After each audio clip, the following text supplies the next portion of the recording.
Mr. Rita, we got this interview from you. So how about you tell us a little bit about yourself first to start off the video? I've been at Pleasant Ridge Park High School for the past 7 years, where I was the ISAP instructor there, and I was an assistant football coach for 7 years there. Previous to that, I was at a high school in Michigan. I also spent some time in a Catholic league, Catholic grade school league. So I've been coaching most of my adult life, and that's what kind of led me to this job here at Moore. Okay, so what do you think is the goal of a coach other than winning games? I mean, the goal of the coach is to hold the players accountable, teach them some life lessons as well, other than winning. Teach them some life lessons along the way.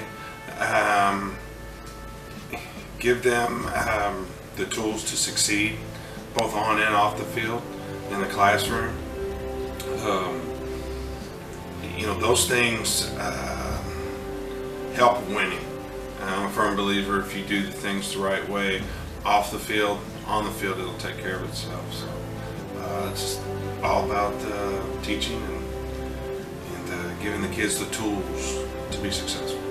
So how will your coaching be different from previous years? Well, I wasn't here. I can only speak about my personality. I'm very energetic, very passionate. I care about the game. I care about the kids. I care about winning. In terms of it being, different, it's all brand new assistant coaches. We brought guys from all over the town, all over different backgrounds. We have coaches that have played Division I college football. We have coaches that played small college football. So we have guys from all different kinds of backgrounds. But one thing's for sure, we're loyal and we're passionate about this team and about coaching this game. Okay, so is there a specific reason why you took this job, or just because it was a vacancy? I'd been hearing a lot of the good things that Mr. Folk was doing here, academically and inside the school walls, and that intrigued me. When I had my interviews, I really enjoyed Coach Gentry, and I saw his vision, and it kind of matched with mine. Once that took over, everything was great, and then I got offered the job, and I was pretty excited about the opportunity. So, is team chemistry a big deal to you, and do you think it needs to be improved?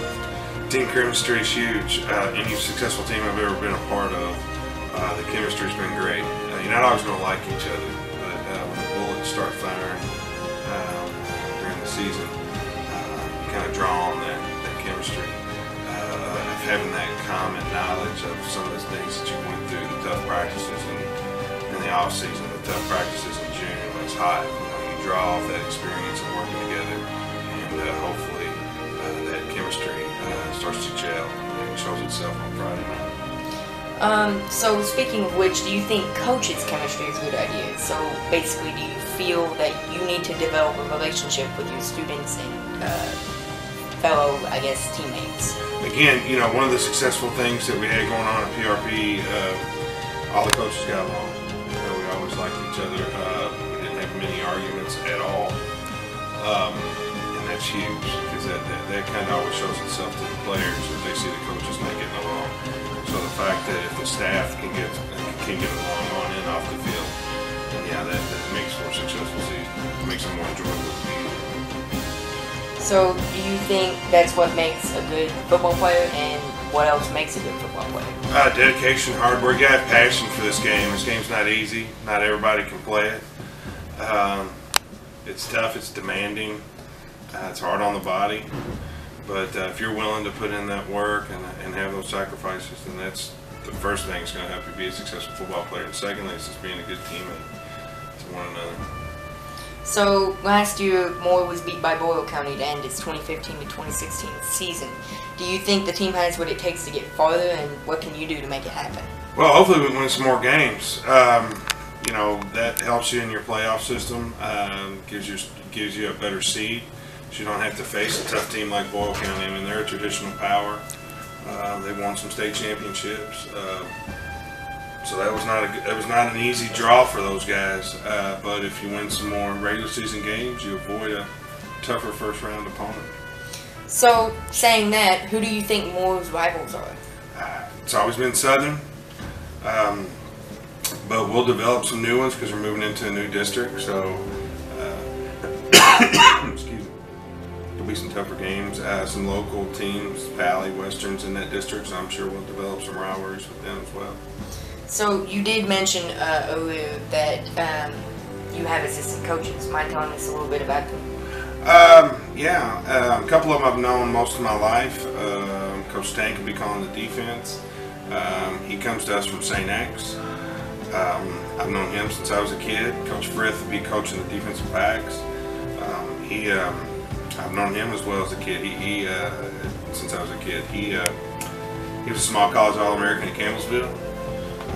I coached with him the last few years at PRP. I've got a guy named Jimmy Franconi who's going to coach the linebackers. He's from Eastern. Been coaching in this town for a long time. Well qualified.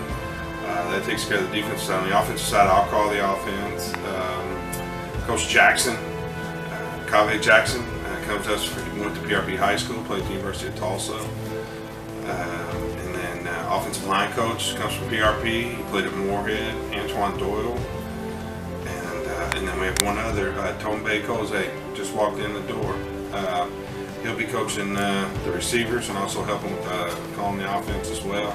He comes to us from the University of Syracuse. He's been coaching at Ballard last year and was also coached at Eastern. Okay, so you also said earlier that team members have to be accountable, and I guess that goes with responsibility. So what do you think, what are the rules of the team and what are the consequences if they're broken? First off, for the first rule that I've got written on the board that I've given the players is follow all school rules. Whether that's what's in the handbook, it's also following the rules of the teacher and following the guidelines to be a successful student. That's first and foremost. Second was be a good teammate. That's being kind, being respectful. And third was be on time and present.